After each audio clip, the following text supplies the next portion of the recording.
Return of the Jedi. This is the PG action adventure fantasy movie around 2 hours long and was released in 1983. The story of this is after a daring mission to rescue Han Solo from Jabba the Hutt, the rebels dispatch to end or to destroy the second Death Star. Meanwhile, Luke struggles to help Darth Vader back from the dark side without falling into the Emperor's trap. On to the good points. Now, the good points about this movie is this movie follows one of the best sequels ever, in my opinion, in Empire Strikes Back. So this movie and everyone involved in this movie had a lot of pressure on their shoulders, and I feel like they've done a decent job in closing off this big trilogy in Star Wars with an action-packed story and character-based driven movie, pretty much.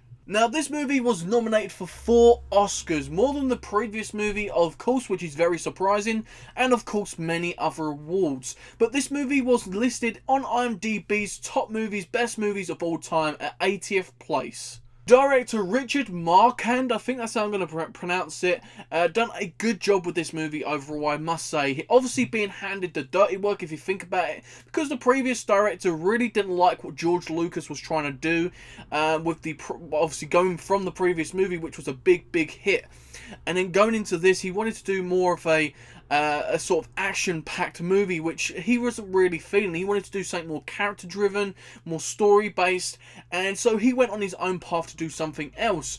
So this guy's came in, and I think he's done a decent job with what he's been given. Writer George Lucas is obviously maintaining his role in this original trilogy, and I think he does a great job. The only thing I want to say bad about this, guys, is the way that he wanted to go more action-packed. Now, I get, obviously, it's the 3rd movie. You've increased the amount of action throughout the trilogy, but really his main focus on action was a little bit sad, if I'm honest, because this guy's really known for his writing, which he does in this movie as well, really well.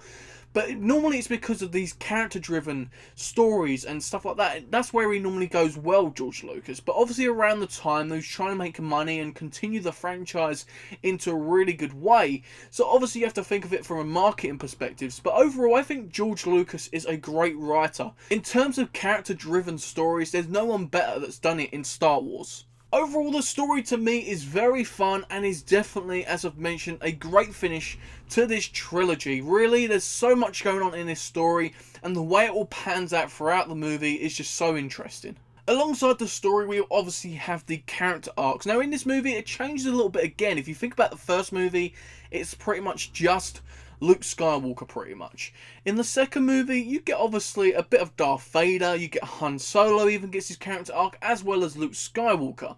But in this one, of course, Luke Skywalker gets his main character arc. He's always going to be one of the main characters because he is the new Jedi, pretty much going against his father. But also, in this movie, I like that they switched it up. It's not Han Solo getting the character arc in this movie, it's more Princess Leia. Because obviously in this movie, we find out that Luke and Leia are brother and sister. And obviously, in technical terms, Vader is Leia's father. And so many things happen, which you find out throughout the movie. And I think Leia, overall, if you think about how she started even the franchise, let alone the movie, her character arc has really flourished really well. And continues to do so in the future of the franchise as well. Overall, the pacing of the movie was very well paced, I must admit. There wasn't a moment where I found myself bored. There wasn't a moment where I found myself disinterested. I was really interested, even from the beginning all the way through to the finish. The tone of the movie, in this movie particularly, is very interesting, because this is a movie to close the trilogy. So it's supposed to end on that superhero happy note that everyone's won. It's the save the day sort of stuff, really. But it has a mixture of tones in this movie, especially if you think of Empire Strikes Back. It's a dark movie. It doesn't mean it's a sad movie, but it's a dark movie. And what happens in that whole movie? Obviously, Luke finding out, obviously, Darth Vader is his father, if you think about stuff like that. But this is so much darker and so much more sadder than the previous movie. So if you think about the things that happen in this movie, you think about, obviously, Luke, obviously continuing, obviously trying to change his father and stuff like that, going against the Emperor. If you think about Leia finding out what she finds out, you think about Yoda, what happens to him in this movie. And there's just so much bad stuff that happens in this movie. Yes, you have your good moments and your fun moments, but the majority is a quite sad tone throughout the movie. Even though it's the majority sad, I think they do find a balance in this movie to make you feel not so depressed. They still keep you entertained and enjoying in the movie. Technically, this movie is fantastic. The best one out of the three, in my opinion. These special effects, again, have gotten better. These sound effects are more utilised better. If you think about it, especially that one scene where the slave girl is pretty much thrown down, and we don't see what happens, but you hear the screams of what's happening, which makes it more terrifying, obviously, knowing that Luke obviously goes down there in the end. Especially if you think about all the guns that they use, the sound effects on them. Everything overall, when it comes to the sound, is really good throughout the movie. But what else I noticed really in this movie is some of the cinematography. Really, it improved massively. You're getting a lot more better shots. If you think about from the first movie to the second movie, it really is improving throughout. Again, the music in the movie is really great and really key to the movie. As already mentioned in the previous movies, these music really relate to what we're seeing on the screen. The action in this movie, as already mentioned, has took a big upstep. We get so much stuff going on in this movie. Shootouts, lightsaber moments, when it comes to, obviously, in space, sort of ships blowing up, everything goes on in this movie is an action-packed adventure fun. The humour in this movie, I think, done a good job. Not as good as Empire Strikes Back, in my opinion, but it's still done a decent job in this movie, especially if you think about the scene where, obviously, they're all trapped with Jabba the Hutt in the beginning, and everyone's trying to escape. There's a lot of humour which goes on here, especially from Jabba the Hutt side, and it really was enjoyable. Now, the world building in this movie continues to be very interesting. One world I really did enjoy was the planet Endor. It really was a beautiful planet, and I felt like they really tried to experiment in what they could do with this new planet. Darth Vader. Again, he continues to impress in this movie. A little bit more light-hearted in this movie. Obviously, starting the movie trying to find Luke, wanting to get back to Luke and stuff, obviously, from finishing off in that last movie. But really is a little bit more light-hearted. You can tell he's second thinking what he wants as a person. Even though he's obviously one of the most evil people out there right now, he's still second thinking whether he wants to side with his son or whether he wants to side with the Emperor. This guy is confused and really still has a heart in there somewhere, and this is what Luke feeds off of. And Darth Vader as a character, again, as another great character arc throughout these movies, and is somewhat still amazing. Now, the death of Darth Vader was perfectly handled, in my opinion. I don't think they could have done anything else better. There wasn't too much to say, but what was said was really impactful. It really was important. The shots that they used as well on that death scene was really good. Everything together in this scene was amazing. Battle between Vader and Luke. I felt obviously this was a much better choreographed, much better planned out scene, in my opinion. Obviously a better fight in general, because the first one, Luke was just rushed in there, making a mistake, going in too early. This time Luke was a little bit more prepared, and the bit that really gets me in this scene is where Luke gets completely angry as Darth Vader mentions, obviously, Leia being his sister. He finds out, and that he's going to try and turn Leia to the dark side. This completely makes Luke angry, and you see the anger come out, and this scene is so great. But also in this scene, there's a little throwback again to, obviously, Luke cutting off Vader's hand now. Obviously, a throwback to when Vader done the same. Now, he's seen that and seen, okay, I'm like my father here, so I need to stop myself before I go to the dark side, pretty much. And then, obviously, he turns around to the Emperor, throws down his lightsaber, says, I'm not nothing like you. I'm like my father, a Jedi. Really well handled, really well scripted in that moment. And some really amazing stuff there. The Emperor. Now, the Emperor was, obviously, this is the first time we properly see him in this movie. Obviously, we've seen him on, like, holograms and stuff. But really, face to face with Luke and with Darth Vader and all the obviously, the guards and stuff.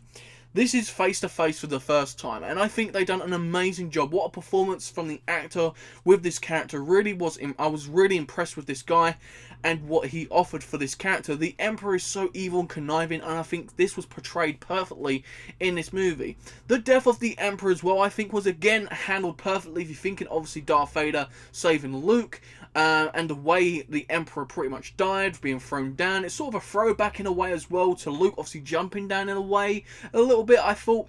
And yeah, it was just really well handled yet again. Now the cast and their performances again really are pleasing. If you think about Mark Hamill as Luke, already mentioned throughout, he's had some really amazing stuff in this movie. His character has really improved from the beginning all the way to this third movie, and we get to see more of him throughout the franchise as well, which is so much enjoyable. Going from that really whiny character, if you think about that, going into the second movie where he's a little bit vulnerable, but really wanting to take responsibility, but really acting too quickly and not really learning much about it, and then making mistakes and being the hero that fails. Somewhat really enjoyable going from the beginning to that part, and then in this movie becoming the actual hero and actually saving the day, making Vader, Anakin Skywalker, pretty much become good again. And it's just a whole great character arc for him and a great performance from Mark Hamill again. Then we go into Harrison Ford as Han. Obviously, Han Solo wasn't in the whole movie, of course. He was obviously frozen in the beginning.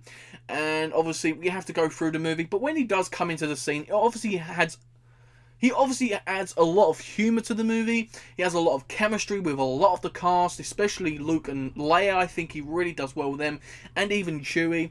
I really like Han as a character, but in this movie, I think they took a little bit of a step back because the last movie, he got a really big push in terms of the story and character driven.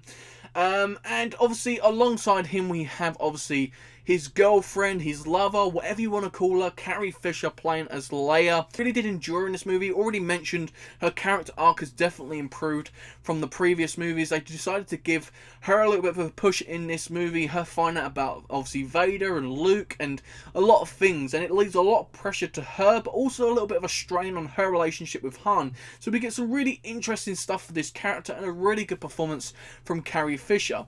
Another top performance from, especially coming from that last movie, with Billy D. Williams playing as Lando. Lando was a character I really did enjoy in the last movie, obviously turning on Han, and really had an interesting character arc in that movie. And in this movie, he's all good, he's not bad, and he really tries obviously to help the group, obviously rescue Han, and then so forth throughout the movie. He was really fun throughout the movie. He had some really great chemistry filling in for obviously Han when he wasn't there, and obviously just doing a great job overall. These were all top performances. Again, obviously we have these side characters in the movie. We have Yoda back again. Really was interesting throughout the movie because of his character arc of where it left off, which we're going to talk about very shortly, as well as C-3PO, R2-D2, Chewbacca are all back in this movie. I've already mentioned so much about these guys. They are just so enjoyable. It wouldn't be a Star Wars movie without these guys. They're just so great. We also get introduced to Jabba the Hutt in this movie. I think he was really interesting. The only thing was obviously trying to understand his language. So you definitely need subtitles whilst watching this movie, which I definitely had. But yeah, he was a definite interesting character. And alongside him, we even have the Ewoks. Now, the Ewoks are something that's really gunned down in the Star Wars fan base. Understandably why, because why they was using the Ewoks to make toys and stuff like this. I understand all that, but really, coming from the time when I first watched it, I really always thought of the Ewoks as a part of the Star Wars franchise and saga. Now, talking about some of my favourite scenes before we go into the bad points, Anakin with Obi-Wan and Yoda. When that scene at the end of the movie where Luke looks to the side of him and sees them all, obviously, basically, they've moved on and died and stuff, and they basically talk to him. You see Anakin in his true form, not Darth Vader, smiling, basically being rescued from Luke. And it's a really great moment, a really great fan service moment, which I did enjoy. Luke telling Leia that they're siblings. This scene was really powerful, impactful, and I really did enjoy it overall. The chemistry between these two and the way this was scripted between the two was really good. Also, the confrontations between Luke and Vader when Luke gives himself up. This was one of the best conversations I've seen through the saga and the franchise in general. They really work well together in this, father and son, and it's just really, really interesting. But also the Emperor, the way he tricks Luke by making him angry, by making Luke watch his friends and family pretty much die in front of him in space. And it's just really, really intriguing to see the Emperor really get inside Luke's head. On to the bad points. Now, the bad points about this movie is, number one, the Yoda death scene. The Yoda death scene I felt was a little bit rushed. I felt like they planned it, but they could have planned it a little bit better. I feel it was just like, get that done and move on. Luke's got to basically get to Darth Vader and get to the Emperor pretty much. and it felt a little bit rushed, and I felt like they could have handled such a great character throughout these movies. If you think about obviously all the movies coming forward, Yoda as a character is so important. Obviously maybe not so much back then.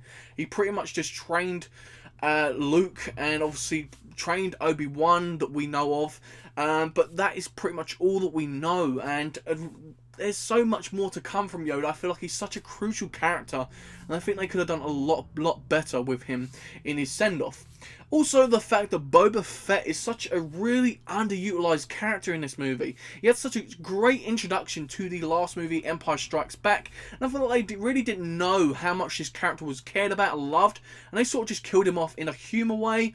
But some people were really offended by it. Not so much me, but I feel like they could have definitely utilised the character better. The script in this movie I feel like was very embarrassing for some of the scenes. There was some good moments, as I've already mentioned, but the fact that Han is basically, they rescue Han, he comes back and he automatically forgives Lando when he was betrayed by Lando is a thing where they could have utilised it a lot better in the script. Imagine that scene where Han comes back and you have them confront each other, where he's angry at Lando for obviously betraying him. That would have been a really good scene, which they missed out on, as well as also the way Luke was being cringy, like, I'm going to come with you guys. And it just really, you don't need to speak like that, Luke. Come on, you was like that in, like, the first movie. You was a bit annoying. Why are you doing that? Han finding out that Leia is obviously Luke's sister. The way they handled that was poor. He sort of just smiles at the camera, like, the screen is up. And it's like, really? Is that all you're going to do for this character? You could have gone, oh my god. Like, you could have had some really good conversation between them. It just sort of suddenly ended with him smiling and moved to the next scene. I thought there was a lot of things in the script which could have been really utilised better, but the main focus for them was getting in their action, the main plot points, and getting Luke to seeing the Emperor and Darth Vader. I think that's what their main focus was in this movie, which is a little bit gutting, really. So guys, it's rating time. Let's have a look what the critics had to rate this movie. We have IMDb giving it 8.3 out of 10.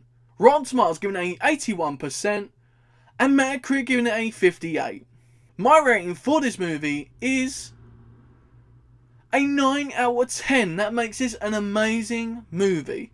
Overall, guys, I've been a little bit generous with this movie because this is a weird movie for me. If I remember watching it back many years ago when I first watched it, this was probably my favourite movie out of the trilogy. But obviously growing up and learning a lot more about movies and learning what to respect and what not to respect and learning the insides of a movie pretty much, I've come to realise that this is probably the worst movie out of the lot. But I really love it because I loved it as a child, because there's so many cheesy moments and the way they use the story in this movie and the characters, it's just somewhat cheesy and enjoyable at the same time. It brings back so many memories. So I've always loved this movie. It's still a classic, of course, so that's why I put it as a 9. I was tempted to put it as an 8.5, but really I think a 9 is still worth it. I think overall this trilogy was really great, but of course Empire Strikes Back is the best out of the 3. So guys, a 9 out of 10 for Return of the Jedi. Let me know your ratings and thoughts in the comment section down below. Did you love it? Did you hate it? Did you agree with my thought and my ratings? Let me know in that comment section. Also guys, we have not finished the journey yet. This is running all the way up to the Rise of the Skywalker release in December, but we have already released a New Hope review as well as Empire Strikes Back. If you guys want to check that out, please do not miss it. There's some really great stuff in them reviews. Check the links in the description or annotations at the end of the video. I'm sure you will not be disappointed. But also stay tuned, guys, for Friday's release, where I'm going to be talking about the Phantom Menace, going into the second trilogy of the Star Wars franchise. I'm super excited to go into that trilogy because there's some really good moments which we could talk about in that trilogy, and some really bad as well. Also guys, don't forget to check out all the other stuff on the channel where I've given my personal rankings. I've also done trailer reactions and also a ton of other reviews on the channel. I don't want you guys to miss it, so subscribe and hit that bell to be notified when I upload on the channel, of course. We are on the road to 400 subscribers, so guys, if you really enjoyed this video, please do smash that thumbs up button. It also helps the video out, it helps my channel out, and also I'm really grateful for it. It helps me out massively, so I'm really grateful if you subscribe and smash that thumbs up button. Thank you very much guys for watching. Hopefully you guys have enjoyed it. I've been me, you've been you, and I'll see you next time guys on Talking with Jay Springer.